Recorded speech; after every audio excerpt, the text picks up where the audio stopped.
चलिए फटाफट नजर डालते हैं 1 जनवरी 2026 की कुछ बड़ी और जरूरी खबरों पर।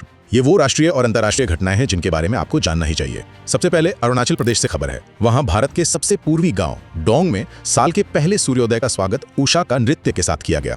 ये वहां की मियोर और मिश्मी जनजातियों की परंपराओं से जुड़ा है। दूसरा, आज याद किया गया 1971 बसंतर युद्ध के hero second lieutenant Arun Khetarpal को। सोचिए, सिर्फ 21 साल की उम्र में उन्हें मरणोपरांत परमवीर चक्र मिला था और वो ये सम्मान पाने वाले सबसे कम उम्र के जवान हैं। तीसरी खबर पर्यावरण से जुड़ी है। एक नई स्टडी में पता चला है कि महाराष्ट्र के सवाना घास के मैदान कोई खराब हुए जंगल नहीं, बल्कि कम से कम 750 साल पुराने हैं। ये बात मराठी साहित्य के आधार पर कही गई है। चौथा, मौसम की बात करें तो दिसंबर 2025 1901 के बाद से अब तक का 5वां सबसे सूखा महीना दर्ज किया गया है। वजह कमजोर पश्चिमी विक्षोभ, और हाँ, दिल्ली में तो एक बूंद भी बारिश नहीं हुई। पांचवां, भारत और पाकिस्तान के बीच एक जरूरी अपडेट। दोनों देशों ने 35वीं बार अपने परमाणु ठिकानों की लिस्ट एक दूसरे को सौंपी है। ये 1988 के एक समझौते के तहत होता है।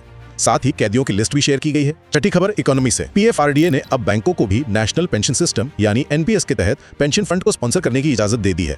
इससे उम्मीद है कंपटीशन बढ़ेगा। सातवां, एग्रीकल्चर सेक्टर पर ध्यान देना जरूरी है। देखिए, भारत की 51% खेती बारिश पर निर्भर है। ऐसे में क्लाइमेट फ्रेंडली खेती बहुत जरूरी हो गई है और इसके लिए AI और बायोटेक जैसे सॉल्यूशंस पर जोर दिया जा रहा है। और आखिर में 8वीं खबर सच में कमाल भी है। पेरू में अमेज़न की डंक रहित मधुमक्खियों को कानूनी अधिकार मिल गए हैं।